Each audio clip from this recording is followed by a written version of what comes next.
Vous est-il déjà arrivé de rester figé face à un collègue, sans savoir quoi dire, parce qu'une émotion trop forte vous envahissait, ou encore de cacher ce que vous ressentiez, parce que, selon vous, les émotions n'ont pas leur place au bureau? Et si on changeait de regard? Dans cet épisode, on va parler d'émotions au travail. Comment les reconnaître, les accueillir et surtout les transformer en force pour mieux décider et avancer ensemble. Bienvenue dans Ressources, le podcast d'Alliance Emploi qui explore ce qui anime vraiment les entreprises, l'humain. Recrutement, management, expérience candidat et collaborateur.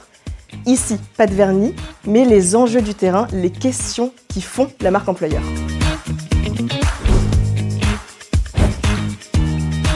Pour cet épisode, j'ai le plaisir de recevoir Florent Voisin, psychologue et directeur du cabinet Luman. Bonjour Florent. Bonjour Lucie. Alors, pour commencer, voilà, pourquoi c'est encore si difficile, si tabou finalement de parler des émotions au travail? Il y a quelques années, en tout cas quand j'ai commencé à travailler, il y a quelques dizaines d'années, parler de ses émotions au travail, c'était relativement tabou. C'est-à-dire qu'on considère que ça relève du privé et que ça n'a rien à voir finalement avec le monde du travail. Or, on se rend compte que finalement, nos émotions nous traversent et qu'on soit à la maison ou au travail, finalement, elles sont là et il faut bien faire avec et pouvoir les gérer. C'est intéressant et c'est important de comprendre l'interaction que ces émotions peuvent avoir dans nos relations de travail, dans la constitution d'une équipe, dans la vie d'une équipe et d'une entreprise. Finalement, c'est humain d'avoir des émotions. Quand effectivement on a un trop-plein d'émotions ou autres dans le milieu professionnel, qu'est-ce qu'on fait justement de ces émotions? Est-ce qu'on va les exprimer ou au contraire, est-ce qu'on va les contenir? Alors, c'est vrai qu'on n'est pas des enfants. L'enfant, lorsqu'il ressent une émotion, il va avoir une tendance à l'exprimer tout de suite, parfois fortement et violemment. On est des adultes, donc effectivement, on arrive à ressentir des émotions sans forcément les exprimer tout de suite. Néanmoins, la première chose à faire, en fait, lorsqu'on ressent une émotion relativement forte, c'est de pouvoir l'identifier. L'identifier n'est pas si simple que ça. Parfois, ça peut être un peu brouillon, un peu confus. On peut avoir à la fois de la peur, de la frustration, on peut avoir de la joie et de la surprise. Donc, ces émotions, elles peuvent être très mélangées entre elles. Et donc, la première chose à faire, c'est essayer d'identifier relativement clairement et pouvoir nommer en tout cas l'émotion qu'on ressent. Il existe ce qu'on appelle la roue des émotions, qui s'appuie sur les 6 émotions primaires. Donc la peur, la joie, la tristesse, la colère, le dégoût et la surprise, qui sont 6 émotions. Alors on appelle ça, alors il y a une théorie qui appelle ça les émotions universelles, puisqu'elles sont communes à toutes les cultures, et elles s'expriment sur le visage de la même manière, quelle que soit la culture et quelle que soit l'origine des personnes. Et bien ces 6 émotions-là, elles peuvent être subdivisées dans cette roue des émotions que vous pouvez trouver sur Internet. Dans cette roue des émotions, on peut affiner, c'est-à-dire que la joie, elle peut être à la fois une forme d'excitation, elles peuvent être un sentiment de bonheur, un sentiment de plénitude ou de contentement simplement. À partir de ces 6 émotions primaires, effectivement, on peut discriminer de façon de plus en plus fine l'émotion qui nous anime et que l'on ressent. Donc il y a vraiment cette première phase, on va dire, d'analyse, mettre des mots sur l'émotion pour savoir derrière comment on fait pour réagir face à ça. Tu l'as dit aussi, c'est pas évident, on n'est pas des enfants, on va pas se rouler par terre parce qu'on n'est pas content. Alors justement, est-ce que, en tant qu'adulte, dans le monde professionnel, on doit toujours exprimer ses émotions? D'abord, ça dépend de la personnalité des gens. Il y a des extravertis, des introvertis. Les extravertis vont avoir une tendance finalement à exprimer relativement directement leurs émotions, qu'elles soient positives ou négatives. Ce sont des gens qui vont exprimer assez facilement ces émotions. Et puis il y a les introvertis pour lesquels l'expression de l'émotion est difficile, mais ça ne veut pas dire qu'ils ne la ressentent pas. C'est juste tourner vers l'intérieur. Ils ne vont pas l'exprimer, mais ils vont la ressentir aussi fortement qu'un extraverti. Donc d'abord, il y a une question de personnalité, et puis il y a une question aussi d'éducation. On est des adultes, donc effectivement, on va avoir cette capacité à taire nos émotions, à ne pas les exprimer sur le vif, et puis et ce que j'invite les gens à faire, à essayer de les identifier, et donc de rentrer dans un processus cognitif conscient qui va permettre d'analyser la situation et de dire je ressens telle émotion, et qu'est-ce qui dans cette situation-là m'amène à ressentir telle émotion. Quel est le facteur dans la situation qui a fait naître cette émotion chez moi?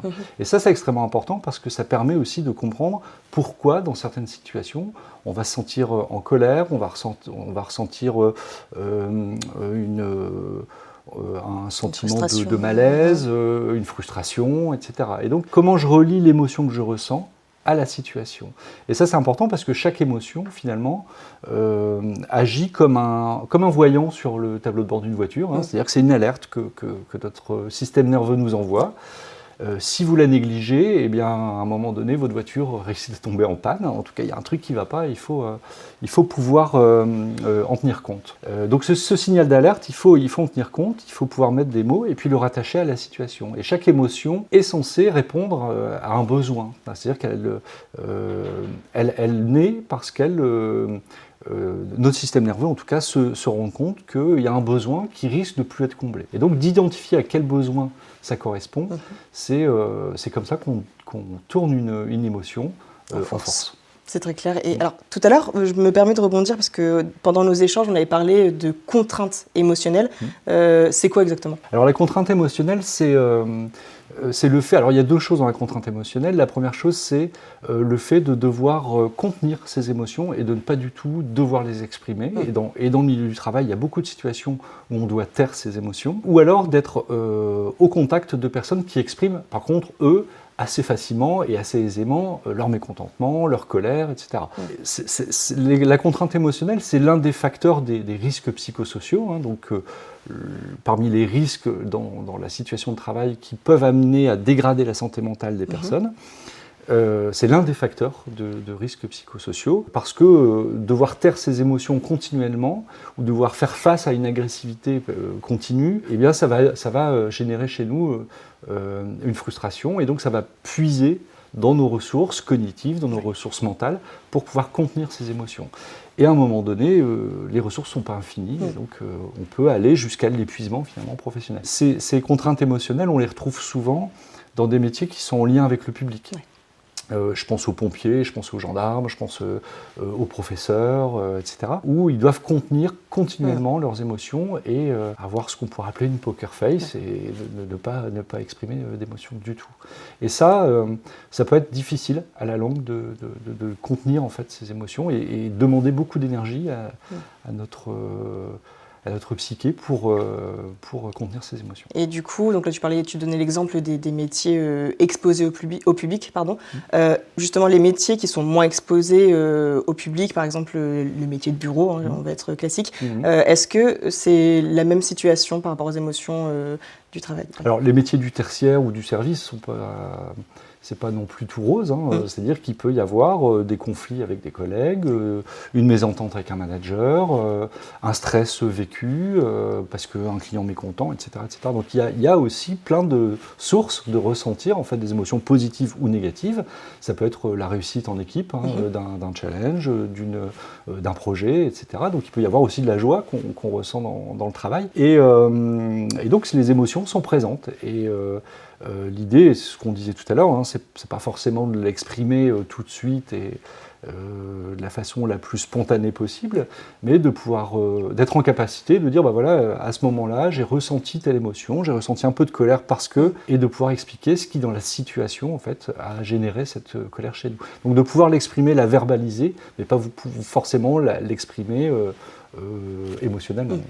Et alors, tu as cité justement le manager, on parle depuis tout à l'heure du cadre professionnel. Justement, c'est quoi le rôle du manager face aux émotions du travail ? J'imagine qu'il doit les accompagner. Quelle est sa place ? On fait des diagnostics de risques psychosociaux ou de qualité de vie au travail. Et ce qui est frappant à chaque fois, c'est que souvent les managers sont pas très à l'aise quand on parle d'émotions, quand on parle de santé mentale, etc., de leurs collaborateurs. Ils sont pas très à l'aise avec ça. Ils sont souvent embêtés, déstabilisés, et ils se disent mais moi je suis pas thérapeute, c'est pas à moi d'aller dans ce champ-là. Alors on leur demande pas d'être thérapeute effectivement, mais néanmoins, je pense qu'un manager il doit d'abord faire un travail sur lui-même et être en capacité d'identifier ses émotions et de pouvoir savoir ce qui va déclencher ces émotions chez lui, mais aussi chez ses collaborateurs. C'est-à-dire qu'il doit être en capacité de faire preuve d'empathie, essayer de comprendre en fait quelle est l'émotion qui anime son collaborateur et qu'est-ce qui dans la situation de travail a généré ces émotions-là chez son collaborateur. On peut prendre par exemple un manager qui a une collaboratrice qui est en stress, qui est anxieuse parce qu'il y a une échéance avec un client, un moment important d'un projet, etc. Il doit être en capacité de l'aider à verbaliser ça en fait, et de l'aider à mettre des mots sur cette émotion et puis de relativiser aussi peut-être et de faire diminuer cette émotion.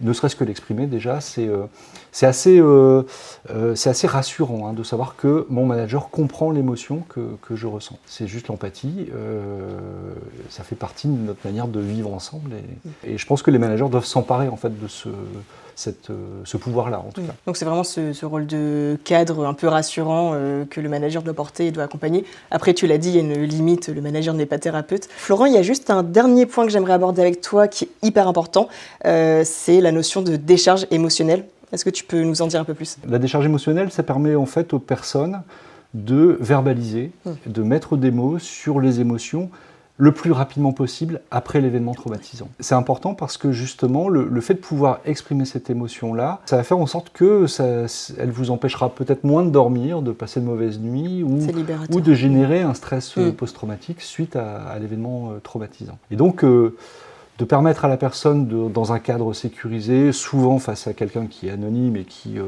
ne le reverra pas, de pouvoir exprimer clairement ce sentiment, ces émotions, ça permet justement de moins en souffrir après. C'est hyper intéressant. Donc en fait, si on résume un peu les échanges, les émotions au travail, c'est pas un obstacle en soi, c'est vraiment, ça devient très rapidement une force une fois que tu les as identifiées, que tu les as nommées.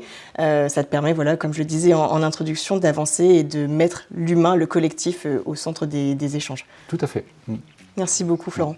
Merci. Merci à vous de nous avoir écoutés. Ressources est un podcast RH à partager, à écouter et à faire vivre en équipe. On se retrouve très rapidement pour un prochain épisode et si vous souhaitez en savoir plus sur les solutions et l'accompagnement d'Alliance Emploi, rendez-vous sur alliance-emploi.org. À bientôt.